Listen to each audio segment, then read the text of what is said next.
आगामी कार्यक्रम प्रायोजित किया है जॉयस मायर मिनिस्ट्रीज के मित्रों और सहयोगियों ने। परमेश्वर पर भरोसा करें एक व्यक्ति के रूप में कि परमेश्वर की आपके लिए एक योजना है और ये उनकी योजना वैसी नहीं जैसी किसी और के लिए हो। परमेश्वर जानते हैं कि वे क्या कर रहे हैं, उनका एक मकसद है, एक वजह है। परमेश्वर बुरी चीजें नहीं करते, पर वो बुरी चीजों में से अच्छी चीज निकाल लाते हैं।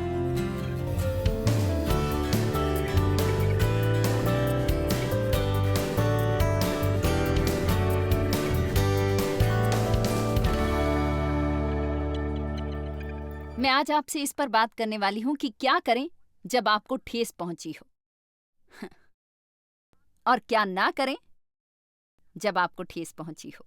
क्योंकि जब सचमुच आपको ठेस पहुंचती है तो उसमें बहुत सारा अनुशासन लगता है, बहुत सारा आत्मनियंत्रण, ये जानने के लिए कि आपको क्या करना चाहिए, और न केवल बस उसे करें और कहें जो करने और कहने को आपका जी चाहता है।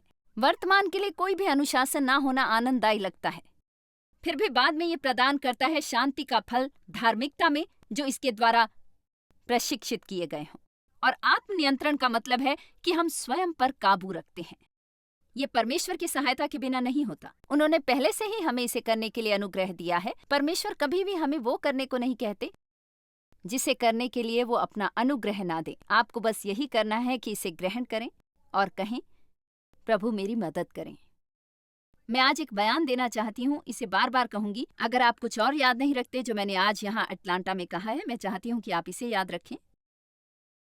यदि आप सीख लें कि कैसे सही बात करनी है जब आप ठेस खाए हों, और आप इसे लंबे अरसे तक करें, नर्क में ऐसा कोई भी शैतान नहीं जो महल से वंचित रख सके।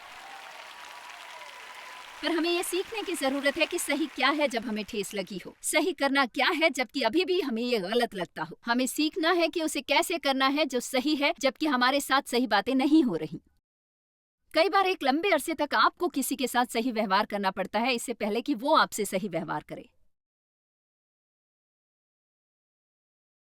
सीखें कि सही क्या है इस दौरान जब आपको ठेस लगी हो, क्योंकि तब वो हमें करने की जरूरत है जो हम तब करते हैं जब हमें कोई ठेस नहीं लगी होती। हमें वैसा व्यवहार करने की जरूरत है जैसा हम तब करते हैं जब हमारे जीवन में हर चीज वैसी हो रही होती है जैसी हम चाहते हैं। चलिए, अब आप ज्यादा एक्साइटेड नहीं लग रहे। खैर, इसमें मैं कुछ नहीं कर सकती, सचमुच कुछ नहीं। हाँ, आप कर सकते हैं, बिल्कुल कर सकते हैं। पता है, बहुत साल पहले मैंने एक सबक सीखा इसके बारे में कि क्या मैं कर सकती हूँ और क्या मैं नहीं कर सकती यदि सचमुच मैं ये करना चाहती हूँ। और कई साल पहले जब मेरे बच्चे छोटे थे, मैं बुरी स्थिति में थी, अक्सर परेशान हो जाती थी ऐसी चीजों के लिए जिनका मेरे बच्चों से कोई संबंध नहीं होता था। छोटी मोटी हरकतों से हताश हो जाती, उनकी गलती करते ही मुझे दौरा सा पड़ जाता। क्या करते रहते हो तुम सारा दिन, मुझे परेशान ही करते रहते हो। और फिर बेशक मुझे बुरा लगता, मैं कहती मेरा इस पर बस नहीं है, मैं अपना आपा खो देती हूँ, मुझे इतनी सारी समस्याएं हैं। और एक दिन परमेश्वर ने मुझे एक दर्शन दिखाया। हम चर्च जा रहे थे और मुझे वो पास्टर सचमुच बहुत पसंद थे। और पता है, बेशक आप हमेशा अपने पास्टर से कोई एहसान पाना चाहते हैं और वो कभी कभी मुझे प्रचार करने देते थे, इसलिए सचमुच मैं उनसे अनुग्रह चाहती थी। और तब मुझे बस ये झलक दिखी अपने बारे में कि मुझे कोई दौरा पड़ा है और पास्टर दरवाजे की घंटी बजा रहे हैं।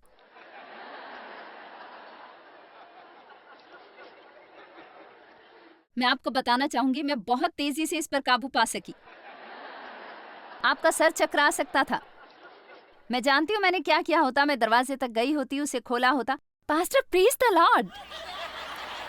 ओह, परमेश्वर की महिमा हो, बहुत अच्छा लगा आप यहाँ आए। ओह हाँ, वो बच्चे, वो बस पीछे अपने कमरों में खेल रहे हैं, बहुत ही प्यारे बच्चे हैं। आप जानते हैं उससे मैंने क्या सीखा? मैं आपको बताती हूँ। अगर हमारे आसपास कोई ऐसा है जिसे हम इम्प्रेस करना चाहते हैं,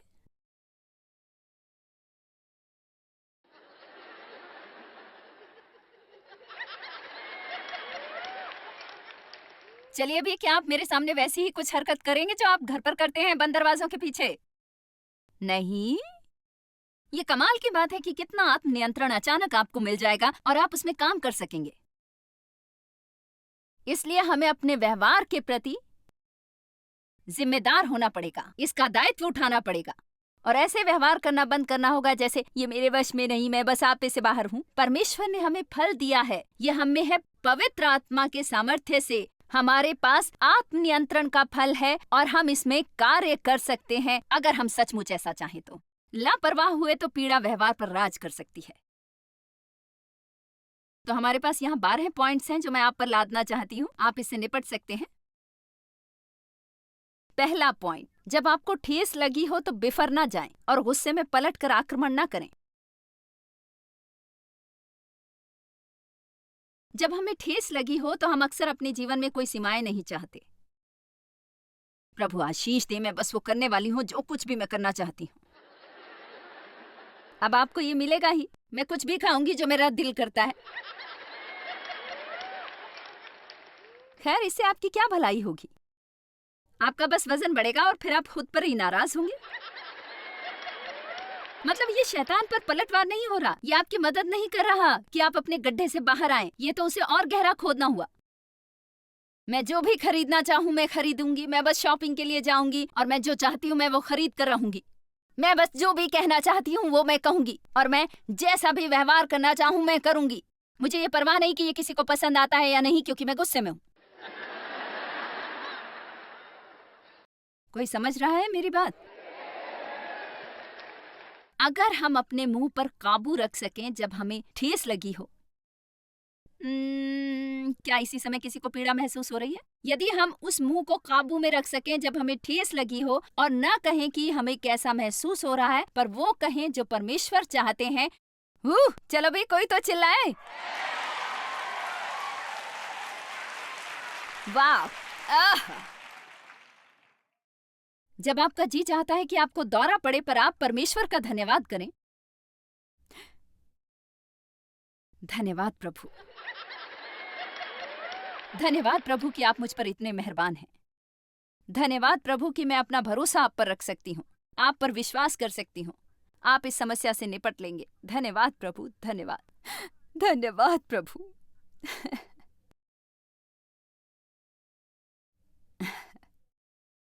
नंबर 2, हाथ ना खींच लें, छुप जाएं और खुद को अकेला कर लें। मुंह फुला लें, दुखी हों और खुद पर दया उड़ेलें और फिर खुद को अवसाद में डाल दें, क्योंकि आप एक गड्ढे में हैं, एक और गड्ढे में गिर जाते हैं। मैं कितने साल यूं ही बैठी रही और खुद के लिए अफसोस करती रही। ओ माय गॉड, कितनी समय और ऊर्जा की बर्बादी है। अंत में परमेश्वर ने मुझे बताया, या तो तुम गड्ढे में हो सकते हो या फिर सामर्थ्यवान। और आज मैं आपसे ये साझा करूंगी, यदि आप कभी महल में पहुंचना चाहते हैं तो आपको खुद के लिए अफसोस करना बंद करना होगा। उनमें से एक बात जो हमारी मदद करती है वो ये कि हम जान लें कि हम ही केवल इस धरती पर ऐसे एकमात्र व्यक्ति नहीं हैं जिसे ठेस लगी है। वहां कोई और भी है जो इस समय उससे भी बदतर हालात से गुजर रहा है जिससे आप गुजर रहे हैं इस समय। मेरा मतलब ये संपूर्ण सत्य है। स्वयं के लिए अफसोस करने से आपका कोई भला नहीं होता। नंबर 3, इस झूठ पर विश्वास न करें कि परमेश्वर आपको सजा दे रहे हैं आपके किसी बीते हुए पाप के लिए।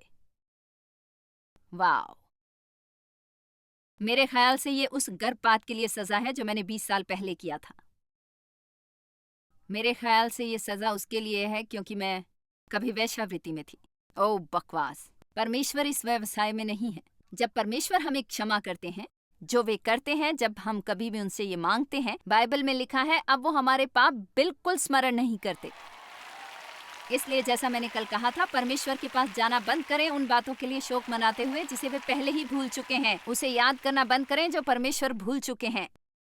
और शैतान को ये झूठ ना बोलने दें कि परमेश्वर मुझसे नाराज हैं, वो मुझे सजा दे रहे हैं। पता है, मैं कभी भी उन गलतियों को भूल नहीं पाऊंगी जो मैंने अपने जीवन में की हैं अब तक। नंबर 4, परमेश्वर पर दोष ना लगाएं और उनसे नाराज ना हो। पता है ये कुछ अजीब लगेगा, पर शायद अभी भी वहां कुछ लोग हैं, हालांकि आज आप यहाँ आए हैं थोड़ा सा परमेश्वर से चिढ़े हुए हैं। बस थोड़ा सा, आप बस थोड़ा कुछ इस तरह से हैं। पता नहीं मैं आप पर भरोसा कर सकता हूँ या नहीं। तो मैं आपको बता दूं, आप परमेश्वर पर हर उस चीज के लिए भरोसा नहीं कर सकते जो आप चाहते हैं।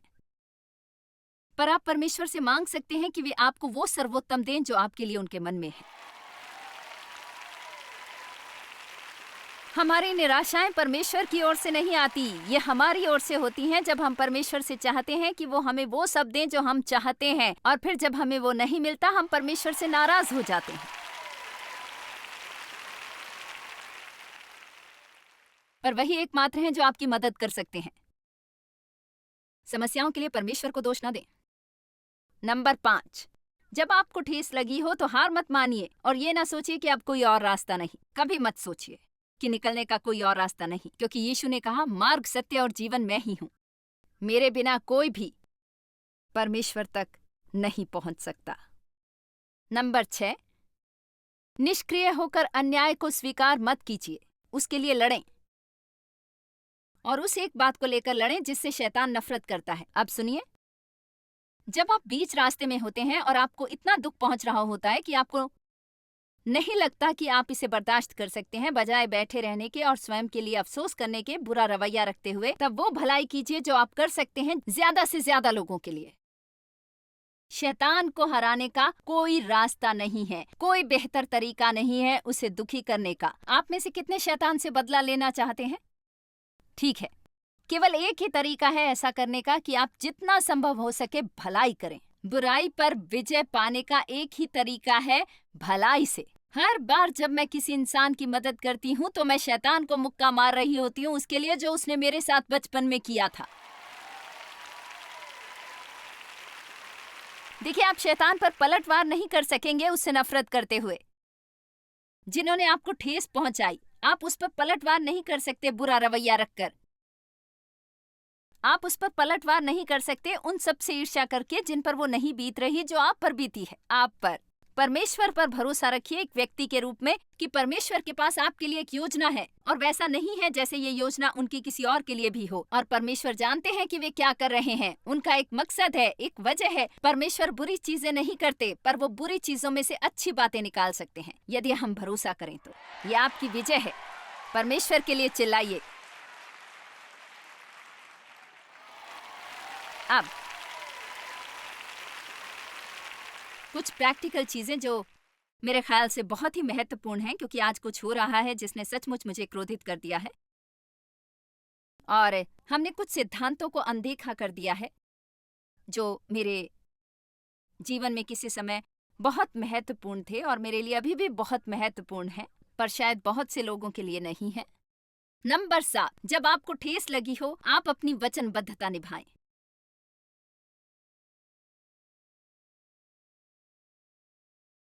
अपना वचन निभाएं। जो आपने लोगों से कहा आप करेंगे वो करें। अगर आपने कहा है कि आप चर्च की नर्सरी में काम करेंगे, आपका पूरा हफ्ता खराब गुजरा, आप उठते हैं, आपका जाने का जी नहीं चाहता जबकि आपको वहां जाने की जरूरत है, तब भी आपको ये कहने की जरूरत है, किसी भी तरह मैं अपनी वचनबद्धता को नहीं तोड़ूंगा, मैं जाऊंगा और अपना वचन निभाऊंगा। मुझे बहुत चिढ़ होती है उन लोगों से जो वो नहीं करते जो कहते हैं कि वे करने वाले हैं। मैं आपको वापस फोन करूंगी और फिर कोई फोन नहीं आता। ओ, तुम मुझ पर भरोसा कर सकती हो। आप एक अपॉइंटमेंट लेते हैं, काम से छुट्टी लेते हैं घर रहने के लिए ताकि वो आ सकें, पर वो नहीं आते, वो फोन भी नहीं करते। ओ, कोई काम आ गया। मैं आपको बता दूं ईमानदारी से, ये उन समस्याओं में से सबसे बड़ी है जो आज हमारे समाज में है। हमें आदर वापस लाना है। हमें वो आदरणीय व्यक्ति बनना है जो हमेशा सही ही करते हैं क्योंकि यही सही है। हम बस वही नहीं करते जो सही है क्योंकि हमारा वो करने को जी चाहता है जो सही है, पर हम ये इसलिए करते हैं क्योंकि वो सही है। भलाई करने से चिढ़िए मत और सही समय के लिए सही काम करें। गलातियों 6-9, हम भले काम करने में साहस न छोड़ें। क्या आज आप ये फैसला करेंगे कि आज के बाद आप अपने वचन के पक्के व्यक्ति होंगे? आज के बाद आप अपने वचन के पक्के व्यक्ति होंगे। हाथ उठाने से पहले समझ लीजिए कि आप क्या कह रहे हैं। कई बार ऐसे समय आते हैं हम कहते हैं कि हम ये चीज करेंगे और उसे करना बिल्कुल असंभव सा है, पर कम से कम एक फोन कीजिए लोगों से कहिए कि ये काम आ गया है, कोई मूर्खतापूर्ण बहाना मत बनाइए। अगर किसी भी तरह आप ये कर सकते हैं तो आप ये करें, पर आप कम से कम बताइए तो सही। मैं आपको बता रही हूँ कि आपको बस मुझे 1 मिनट के लिए क्षमा करना होगा, पर मैं इन चीजों से इतनी नाराज हूं। और मैं बस उन लोगों से नाता नहीं रख पाती जो अपना वचन नहीं निभाते। परमेश्वर अपने वचन के पक्के व्यक्ति हैं, वो अपना वचन निभाते हैं। वो ऐसे व्यक्ति नहीं जो झूठ बोलें। यदि परमेश्वर कहते हैं कि वे कुछ करेंगे तो वो करेंगे, और हम उनका प्रतिनिधित्व करते हैं। और किसी को अपना वचन निभाना है, मसीहियों को अपना वचन निभाना चाहिए, और वो करें जो वो कहते हैं कि वे करने वाले हैं।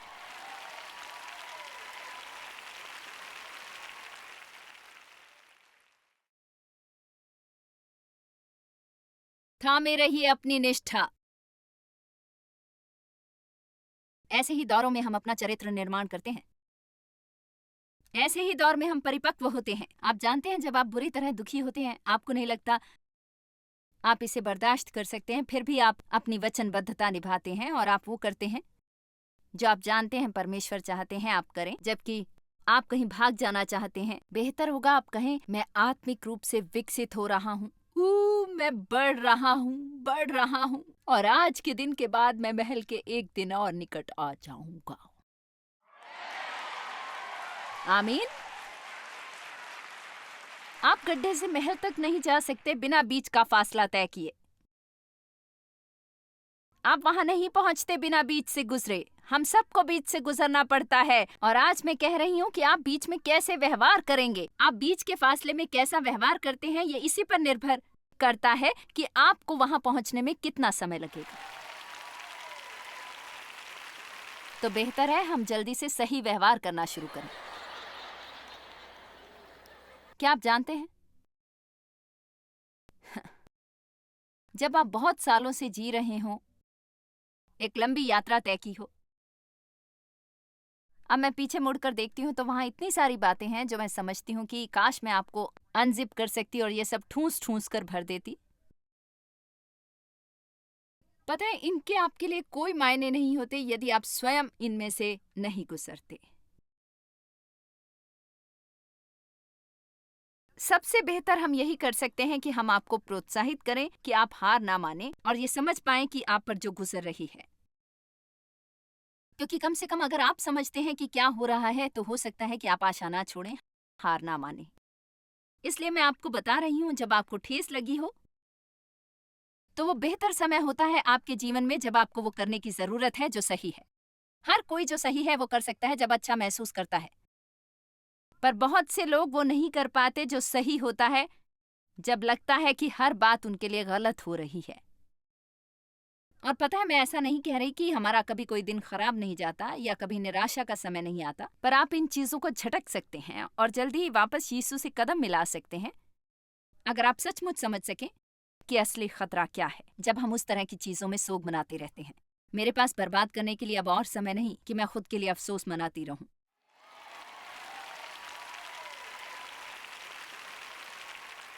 पता है, दानियल वो व्यक्ति था जिसने अपनी निष्ठा कायम रखी।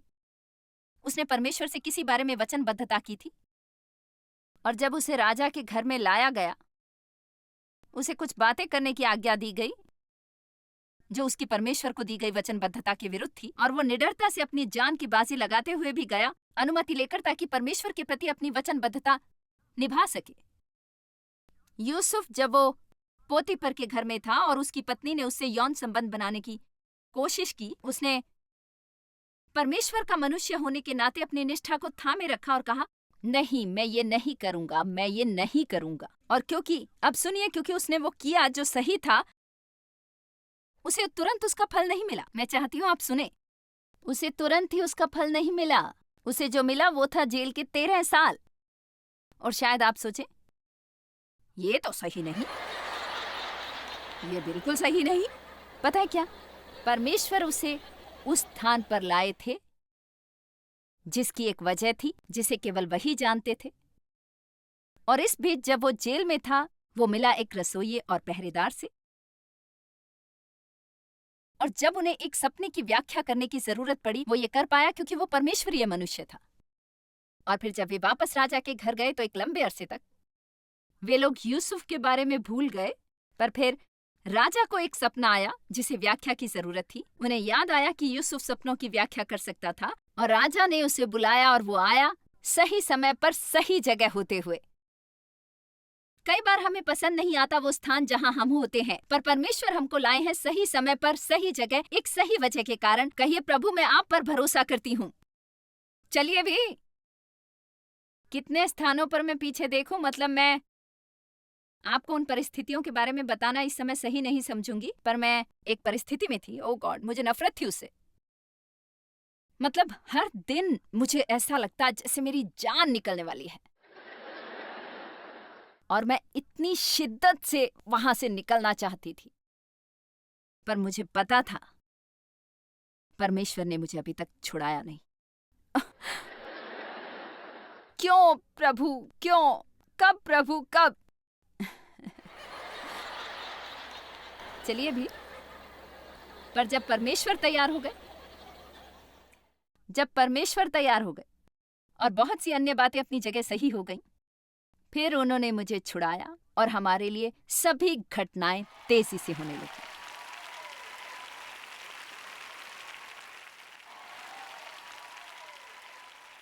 कभी भी किसी कठिन परिस्थिति से भागिए मत, क्योंकि आप वहां रहना नहीं चाहते। भजन संहिता 91 वचन 2, मैं यहोवा के विषय कहूंगा, वो मेरा शरण स्थान और गढ़ है, वो मेरा परमेश्वर है और मैं उस पर भरोसा रखूंगा। मैं यहोवा के विषय में कहूंगा।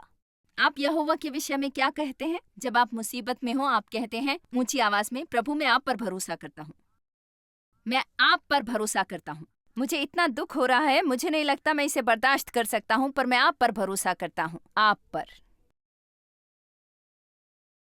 बाइबल में यीशु के बारे में लिखा है जब वे क्रूस पर लटके थे, ये दर्ज है 1 पतरस 2:23 में, कि उसने स्वयं को और हर बात को परमेश्वर के हाथ में सौंप दिया जो उचित न्याय करते हैं। मैंने ये शास्त्र वचन अपनी ऑफिस की दीवार पर लिखा है कि उसने स्वयं को सौंप दिया और हर बात के लिए परमेश्वर पर भरोसा किया जो सही न्याय करते हैं। वो न्याय के परमेश्वर हैं।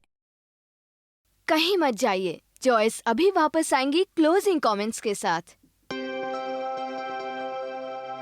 सारा समय हम सब लोग हतोत्साहित महसूस करते हैं, या शायद ये कि हमें आशा छोड़ देनी चाहिए, पर मैं चाहती हूँ कि आप ये जानें कि परमेश्वर हर परिस्थिति में वफादार हैं।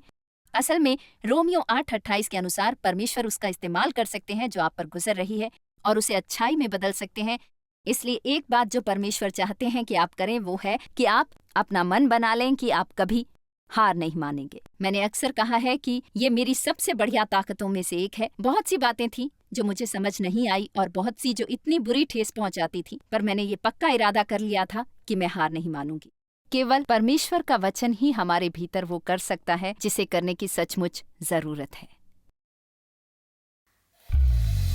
जॉयस मायर मिनिस्ट्रीज में आप हमारे लिए बहुत ही कीमती हैं, जितना कि आप जानते हैं। हम आपकी सराहना करते हैं और इस सेविकाई को दुनिया भर में संभव बनाने के लिए हम अपने दोस्तों और सहभागियों को धन्यवाद देते हैं। हम साथ मिलकर भूखों को खाना खिलाते हैं, गरीबों को कपड़े देते हैं और कई देशों में सुसमाचार बांटते हैं। अपना प्रार्थना निवेदन भेजने के लिए कृपया आज ही संपर्क कीजिए। हमारे स्रोतों के बारे में और भी जानिए। जॉयस की सभाओं की सूची देखिए हमारे साथ सहभागी बनने के लिए, क्योंकि हम दुनिया भर में मसीह के प्रेम को बांटते हैं।